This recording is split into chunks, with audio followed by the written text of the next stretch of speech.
Warringah. I thank Madam Deputy Speaker, and I rise to speak on this motion moved by the member for Banks. And whilst I agree that there are significant concerns with the proposed government's legislation, I want to be very clear that I do support the government needs to address misinformation and disinformation. We only have to look daily on social media platforms what is happening around the debate on the referendum to show how important it is to address misinformation and disinformation. I think it's really I do find it incredible that there isn't more of a both sides of this House can't come together on this issue. When we stop and look at the events of the US and the 6th of January uprisings that were very much fuelled by misinformation and disinformation, it should be really testament to all of us as to how precious democracy can be, but also how quickly you can erode trust in outcomes. And that's why it is so important to address misinformation and disinformation. So this bill, the member for Banks is calling on the government to admit that its plan is deeply flawed and to bin the bill. But that is just wiping your hands of any responsibility to fix this problem. And so, yet again, I have an issue with the opposition in this respect. Some of the criticisms raised are the exemption of governments, academics and others from the application of the powers concerning misinformation and the inappropriate breadth of the definition of misinformation itself. Whilst I agree in general with some of these criticisms, there are many others that we need to really consider, in particularly, and I really have to object to the idea that the response is just to bin the bill. A productive, a useful opposition comes to the table to actually work out better legislation that will keep all of our communities safe from misinformation and disinformation.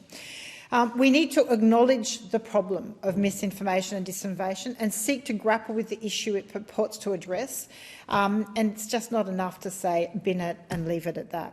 So the public is greatly concerned with misinformation and disinformation, especially on online platforms where we know the vast majority of news and information is consumed, especially by younger generations. According to a Roy Morgan survey, over 2/3 of Australian adults felt that they had been exposed to deceptive news items. Another study found that 1/4 of a sample felt they had read stories that were completely made up.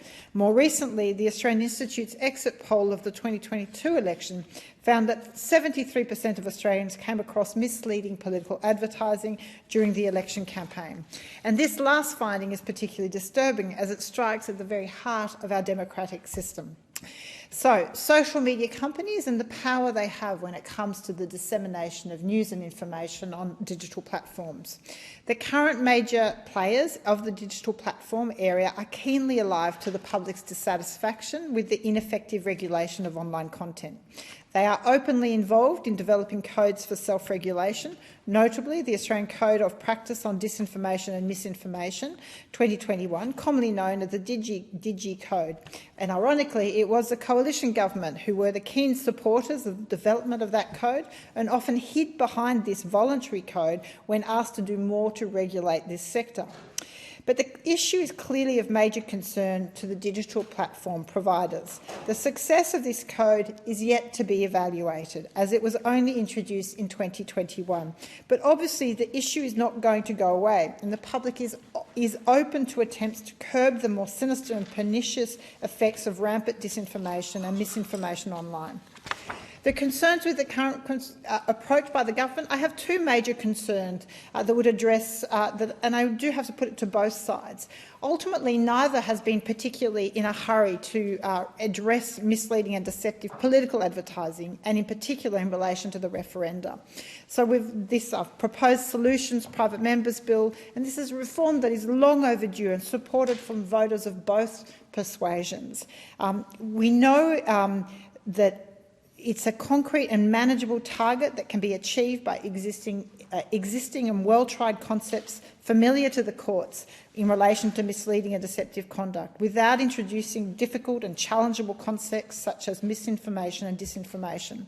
So we do need to look at these issues, but I am concerned with the proposal by the government in relation to the wide-ranging powers of this kind of digital platform providers should be entrusted to the Australian Communication and Media Authority. ACMA's performance in regulating existing broadcasts is questionable, and I'd call on the government to publish a full and independent assessment of ACMA's current performance.